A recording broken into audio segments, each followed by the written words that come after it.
Tendai. So our conversation is centered on education and purpose. And you're a third-year student at NUST, but you're also an award-winning speaker. You are an award-winning author, and many other things that come, many other titles that come after your name. So let's start with education and purpose in our country. The children open schools this afternoon, particularly the Form 3s and the grade 6s, as well as the Form 5s.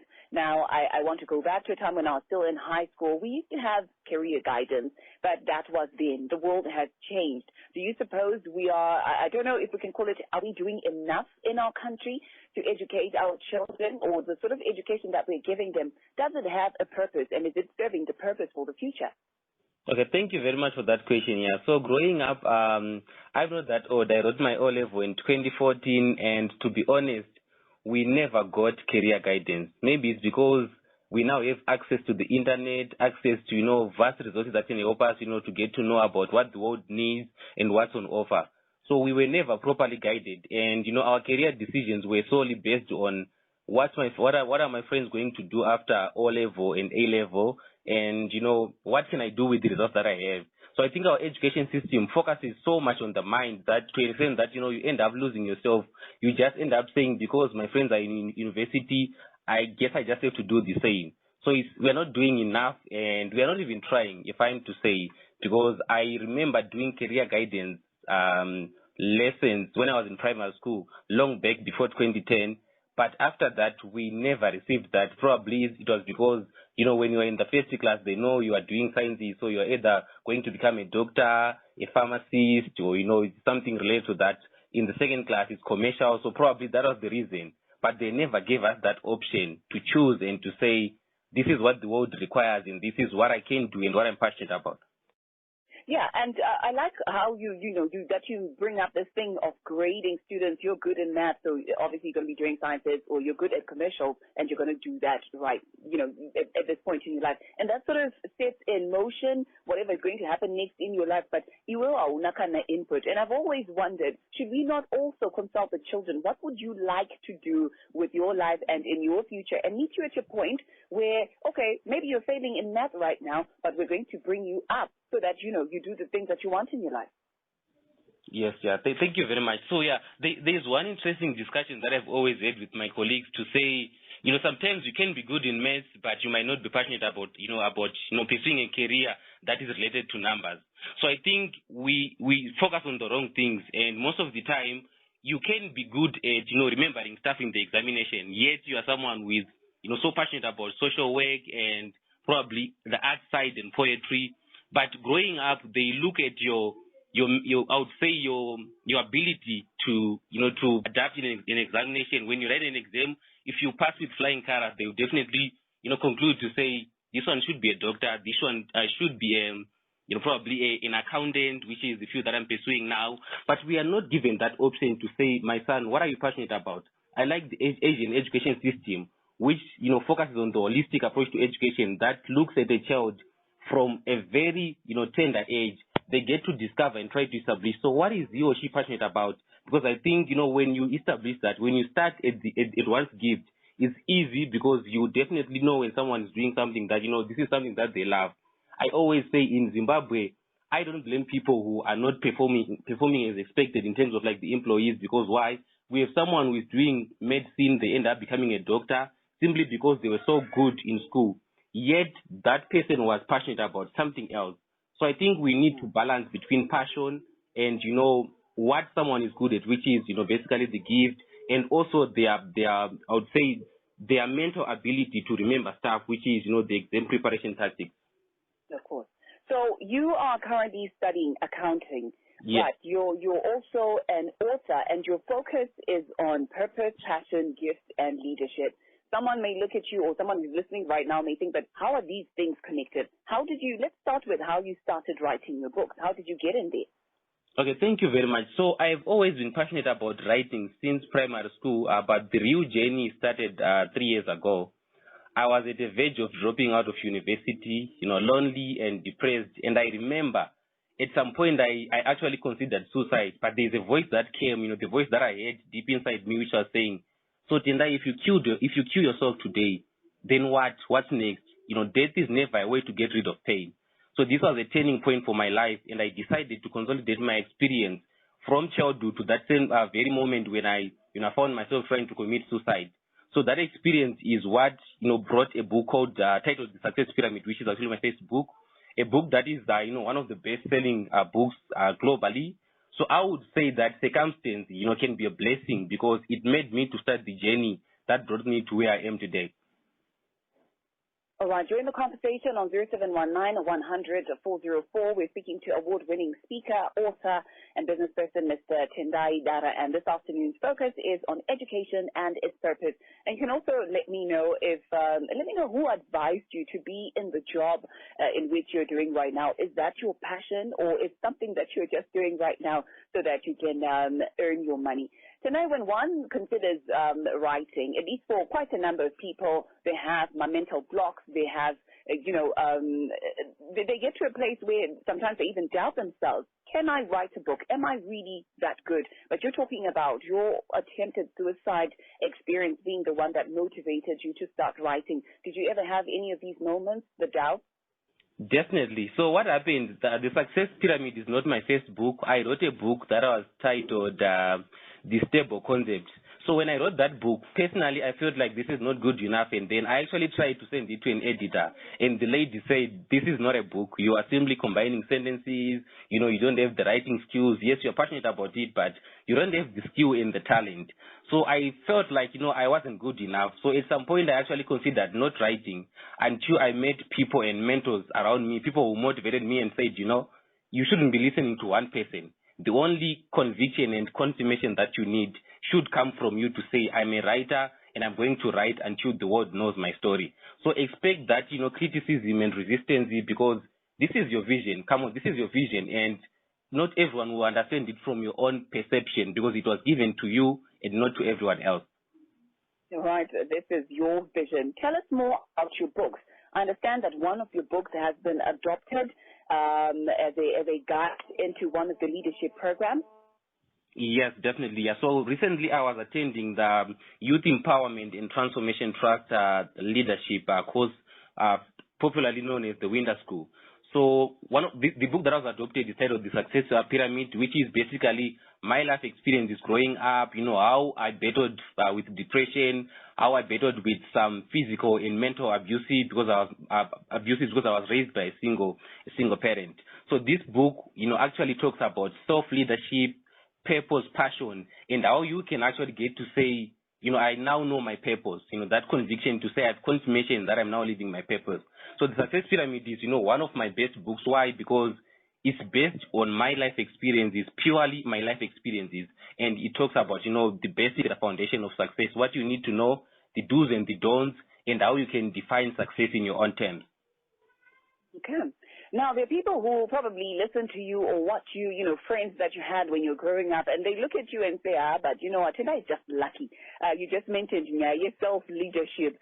I don't think self-leadership, I've always been a believer of, you create your own luck, or at least you lead yourself to a point where luck essentially just finds you. But what do you have to say to those people right now who may think, well, it's easy because Tendai was blessed with, the capability to learn and skill and do all that, and he received all these awards. So naturally, that would come easy, and he was lucky. But right now, this is not me, and I'm not that lucky. Okay, thank you. So personally, I don't consider myself to be lucky. One, because I never attended any private school, which many people consider to be an advantage. I never did literature. I grew up with a single parent. I dropped out of school 3 times. University was the 4th time. So I wasn't, privileged to have access to resources to actually travel and explore. So I never thought I would be where I am today, to be honest. I considered giving up so many times. So I think it's all about grace. Although I never had access to resources, I believe that God had called me for something. Because I was always saying, as long as I'm alive today, as long as I have oxygen, I can breathe in and out, then it means God is not yet done with me. So I think people should simply understand that it's not about lucky. Because what I call lucky maybe is men's version of grace, but it's all about grace.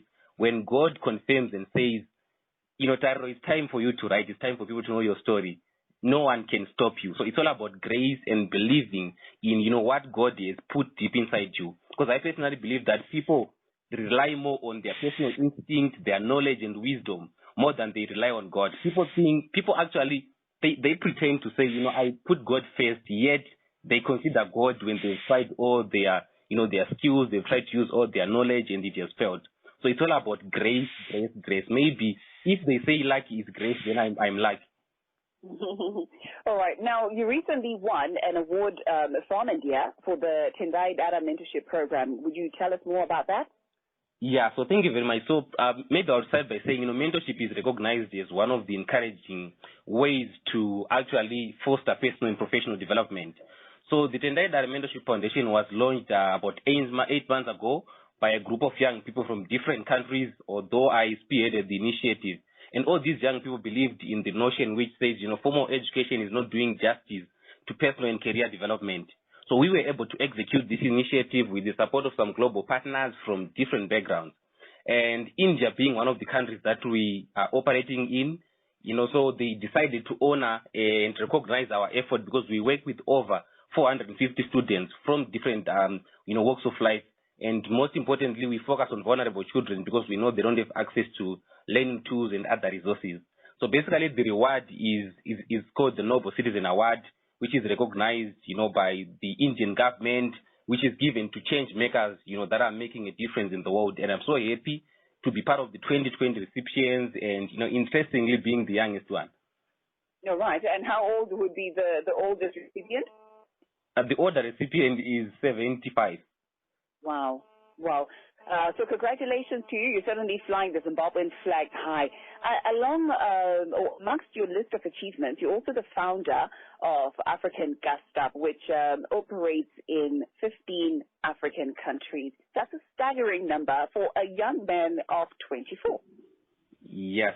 I totally agree with you because quite a number of people were not convinced when I told them it's 15 countries until I just said, guys, check our website, check the work that we are doing. So African Gust Up, shortened as #Africa, is an innovation hub for social entrepreneurs. With the growing need, for solutions to the prevailing African problems, we said as young people, me, myself, and some other young people from Nigeria, South Africa, and Ethiopia, let's come up with something that is going to promote social entrepreneurs in Africa, something that is going to give access to funding, mentorship for social entrepreneurs in Africa. So it is evident that social entrepreneurship is the future and therefore the way to go. And we decided to create a platform and a hub that's going to help these young people grow, provide solution. These people are not motivated by profits alone. They are motivated by by making social impact, which is one of the characteristics that we value at #Africa. So basically, that's what we are doing. We are focusing on trying to provide custom-made solutions to the African problems that we have. And I'm so happy that currently we have more than 200 social innovators under the hub. That was actually going to be my next question, that when we talk of social entrepreneurship, what exactly do we mean? Someone listening right now may be interested in social entrepreneurship, maybe but right now they're thinking, oh, okay, so clearly there's someone who's actually doing it. What does that mean and how can they get started? Thank you for that question. So I would say a social entrepreneur is someone who starts a business with the interest not only of making profit, but making greater social good. So taking, for example, I think many businesses that operate in our generation, they focus so much on returns, and they don't focus on the environment, issues to do with corporate social responsibility. So for social entrepreneurs, is completely different.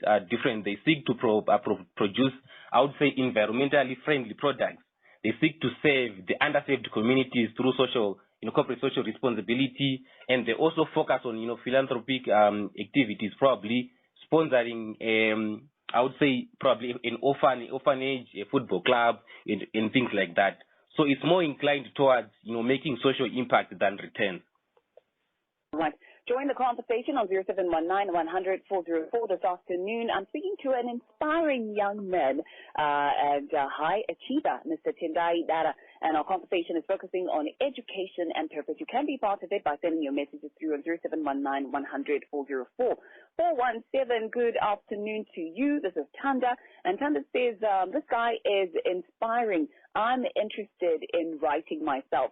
Now, the writing it, I remember, reading an article that was written, it was a post rather, written by a man who said he had interest in writing, and he stopped at page 21. And many, many years passed, and only for him to get back to his novel or whatever book he was writing, and he realized that, I've wasted essentially so much of my time without going back to what I essentially wanted. There's so many distractions in our lives right now. We've got the phones, we've got the social media. Any message that comes in is giving you a notification. How do you get into that zone of focusing on, this is what I want to do. I want to write my book, and I want to put it out there for the whole world to see. Your books, or at least one of the books, has been adopted into the leadership training program, and your books are also world bestsellers.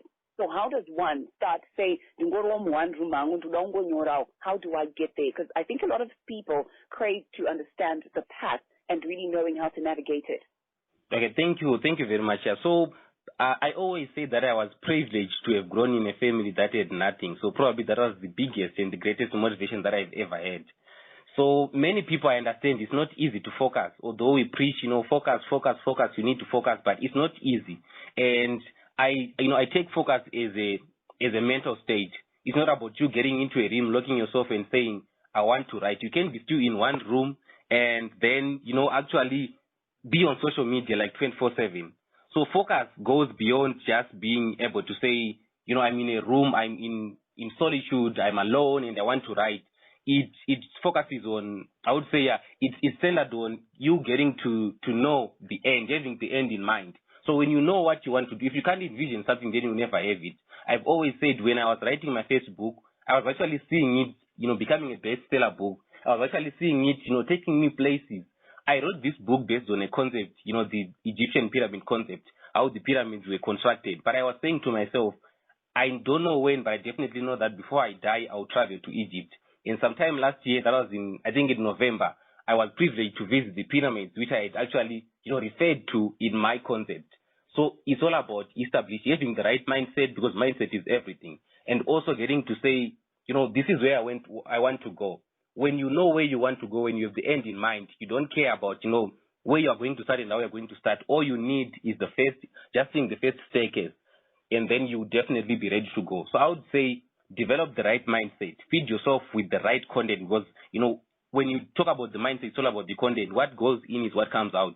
When you focus on, unnecessary stuff like social media, definitely you'll be distracted. So try and get to read stuff that is related to what you want to write about. And one thing, you will never become a successful writer if you are not a good reader. Trust me, I've always said you can't vomit what you have not eaten. You can't write if you don't read. You definitely need to take in as much content as possible so that you allow your system to digest and produce concepts that can allow you to consolidate them in a book, All right. So I want to go back to the point that you mentioned that your biggest privilege, according to you, was growing up in a family that had nothing. Again, there are people in our society who will say, well, I grew up with a single mom. I grew up in a single-parent household. I didn't have my parents. So, Andina, okay? And some people may label those as excuses or reasons, justifications, and explanation as to why they are in that zone. But you, it seems as if you made a choice and you say, well, I'm going to go forward. I'm going to do that.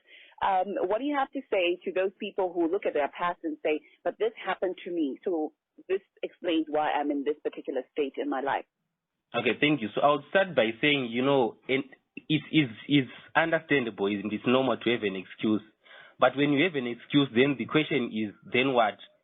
It's valuable. It's actually understandable. I don't blame you for having an excuse. I don't blame anyone who's listening for having an excuse. But the very most important question that I always ask is to say, what are you going to do about the excuse? Circumstances might sometimes seem as if, they are drawbacks, but I always believe, and I still believe in the same notion which says God doesn't give you a challenge or a circumstance that you can't bear.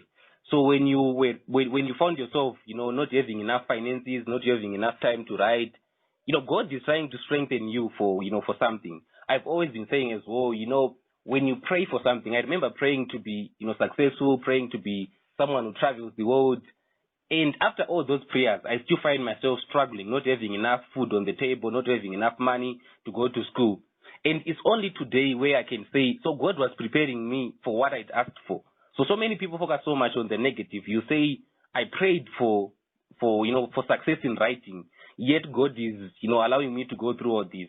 So I always, what if you're going through is a process of, I would say preparing you for something that you asked for. So we should always remember that you are not a mistake. You don't live in a vacuum. You don't live a life that just comes out of nowhere. God plans everything. So whether you are sick today, whether you are not mentally or physically well, is in control. There is a verse that says, for I know the plans that I have for you. So God knows the plans that he has for you. So it's all about leaning on God and understanding that, your purpose is greater than all those circumstances. Once you are able to understand that concept, focus on the positive. Even if you wake up without enough food on the table, focus on the positive side, because I think we tend to focus too much on the negative side. Indeed. I'm just looking at your profile and all the things that you have done when you're only 24, and I'm thinking, but everybody has 24 hours in their day, so what's the excuse? I suppose it's never too late to start.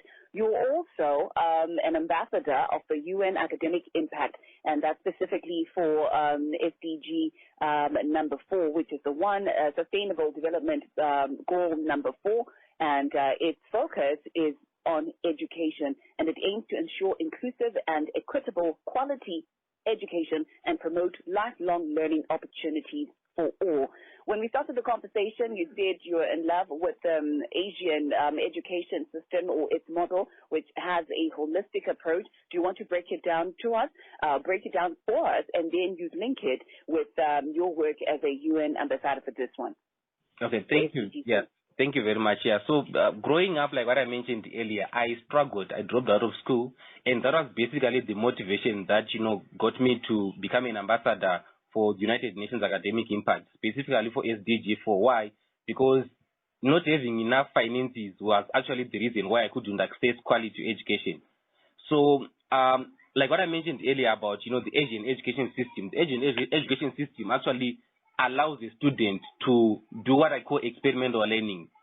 I think, and I believe this is true because I'm a product of the education system in Africa. Our education system is too rigid. It doesn't allow a student to learn in an experimental way, because it is only when you experiment that you get to know what you can do and what you can't do. So I basically, focus much of my work on trying to, help young people from vulnerable communities get access to quality education, but not only quality education, but a holistic quality education, which allows them to also focus on their gifts, focus on, their passion, focus on what they are good at, which is what our education system is not doing. So we are solely focusing on the exam, and we are saying, what does the world need? The world needs doctors. Now we're in COVID, so let me start medicine. But are you passionate about that? So I'm basically trying to, level the playing ground.